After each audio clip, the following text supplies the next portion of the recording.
I'm starting to see death as a possibility. My mortality is an inevitable part of my life, and it scares me. It makes me question, am I enough? Have I done enough? This August, I found a lump in my breast, right above my heart. I was home in Elementaita, in a celebratory mood. I'd gone to pick my passport so I could travel to Zambia to scoop the Zikomo Award for Best Supporting Actress in Africa. I had received 2 nominations for my outstanding performance on Country Queen, Kenya's first series on Netflix. And if you haven't watched it, you're missing out. It's good. I'm good. I was on top of the world. In that moment when I felt my t-shirt wet and sticky against my skin from nipple discharge, I was filled with fear, utter terror. Oh, Jesus, I must have cancer. I was swept up in anger towards myself, fear, and despair. I was thinking about my daughter. I hope she's still here. That I can leave her alone in this world so soon.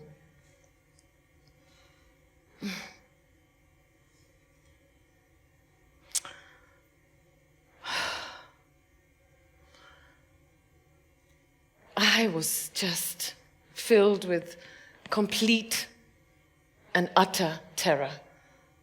And I blamed it on myself. It must be your fault.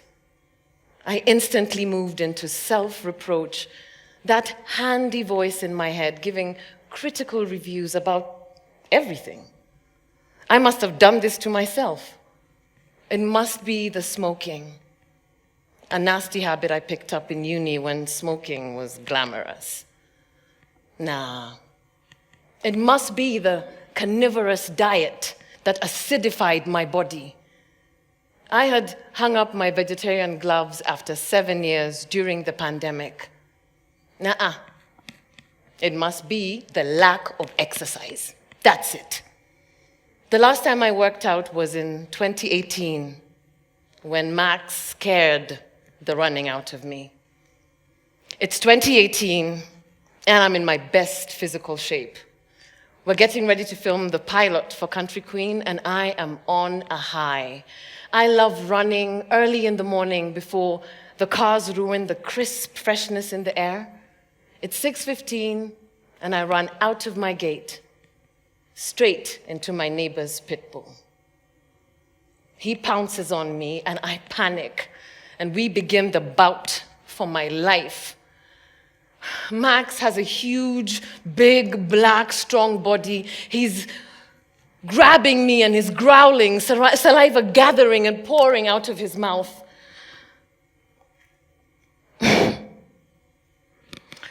I see the thing Max has in his mouth. It looks familiar. It looks like my sweatshirt, the one covering my arm. Max was on a mission to get me down to the ground, and then what? Kill me? After what feels like hours of fighting for my life. It's strange. I can't scream. My silent pleas for help come in the form of a neighbor driving her kids to school. Warukira rescues me. But Max, he scared the running out of me. Back to the present day. I should be more courageous. I should know this isn't my fault. But I'm so deep into the self-blame that I move from the physical destruction I've caused into the emotional destruction. It must be because you closed your heart to love. This lump is a physical manifestation of your hardened heart. My multiple attempts at relationships had failed, and I had learned the hard, painful way that love hurts. So just don't bother. One of my biggest mistakes was thinking people care. They actually don't. It's 2014. I've just wrapped Corner, a year of shooting 250 episodes of a telenovela. Every actor's dream. A 1-year contract as a series regular. The gold standard of television roles. On a high, it's been a good year, and I'm looking for something new. An exciting opportunity opens up with Africa Magic Films in Nigeria, as well as an invitation to audition for Desperate Housewives Africa, a new series in Nigeria.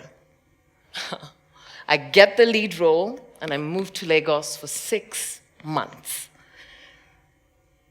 The reality is daunting. The shoot is staggering along, erratic and disorganized. For some reason, my director hates me, and I am not loving Lagos. It's a rough city. One particularly difficult day, I get off set and I find a dozen missed calls from my girl, Justine, in Nairobi. She just wants to confirm whether my boyfriend, Toby, of 3 years, and I have broken up. Why? I inquire. Well, because him and the art director are getting it on our film set. Needless to say, I was shattered. I was completely madarodanyo, just heartbroken. I loved this Toby guy.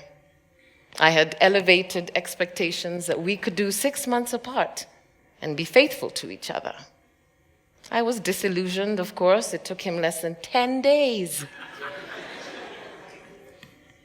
So after Toby, the idea of opening up my heart again, seemed like such a waste of time. I made a decision to never, ever, ever do this again. I would do life alone, as a single woman and a single mom. Yeah. I erased all notions of romantic love from my life, and I put up a sign, closed, till further notice. Back to the present day. Maybe this lump is all the bitterness you hold towards Dad. This grudge that has lasted over 20 years, that has eaten away at my joy. It's 1996. I'm in university, fresh as a nya-nya. I'm studying business because dancing and acting is a hobby, not a Nini Wacera, according to the lords of our lives. The fundamentals of accounting, finance, business law are so tedious.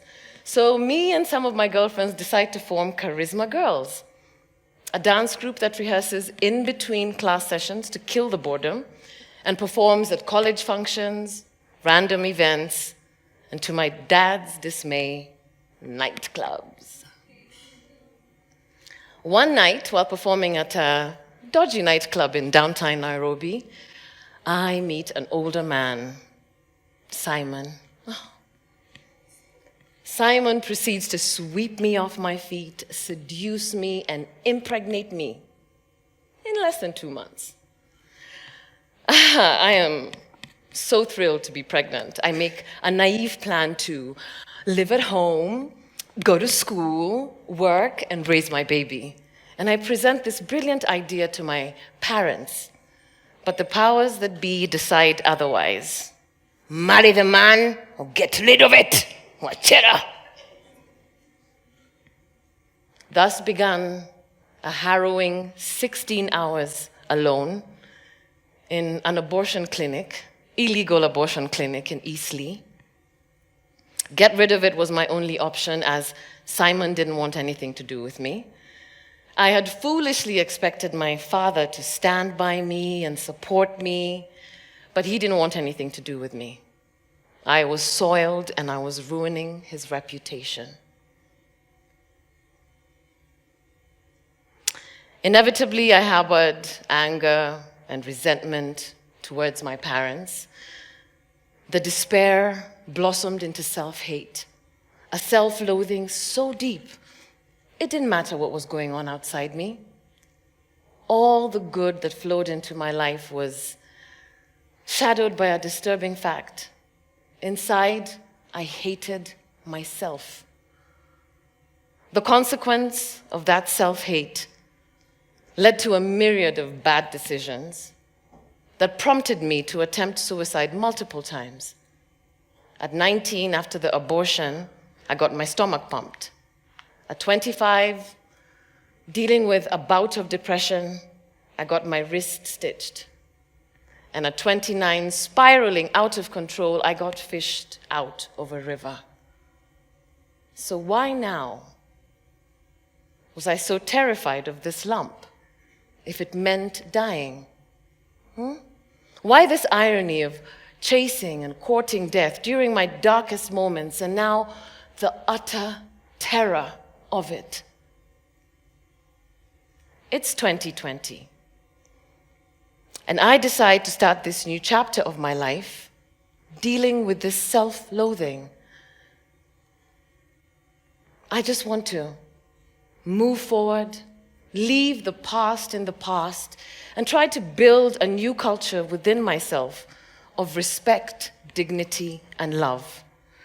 I had bought some land outside of Nairobi a while ago with the hope of retirement there. My daughter turned 18, and she asked for a gap year after high school. So I decided to take a little time to myself to try to heal these old wounds. I'd learned from experience that nature heals where life hurts, so I go to nature, my wild plot of land. And I begin by setting up basic living conditions. I put up a fence, I clear the bush, smoke out some snakes, put up a tent, build a toilet and a kitchen. And then the lockdown happens. And I find myself completely isolated. No workers, no friends, no family, just me and the buffalo that I startle every morning, and the monkeys that steal my food, and the bees that stung me once or twice, and the trees. And I really, really have to face myself. I am angry, livid, actually. It's so toxic, it's controlling me. All the years of self-loathing and bitterness had damaged my relationships with my friends and my family, my work. I had bottled up all the anger within and directed it towards myself. Hence, the self-harm. I didn't really want to die.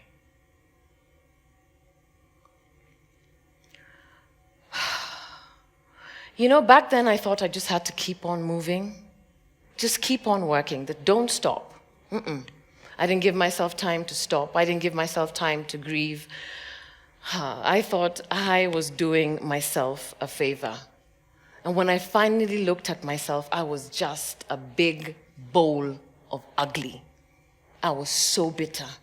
I was so angry. I had chased everyone out of my life and everything out of my life. Back to the present day. I come back to Nairobi to see if I can deal with a lump, but I end up ignoring it. Maybe if I don't think about it, it'll go away. But this year has been such a good year, and I want to remain in this place. I want to get back on stage after more than a decade with Speak Their Names. I want to win awards. I want to just celebrate life. But life and reality is a mix of celebration and sorrow. It doesn't demarcate. It's always fair. Right now, this lump in my breast is probably the biggest ugly. In the midst of all this good, I think about it all the time.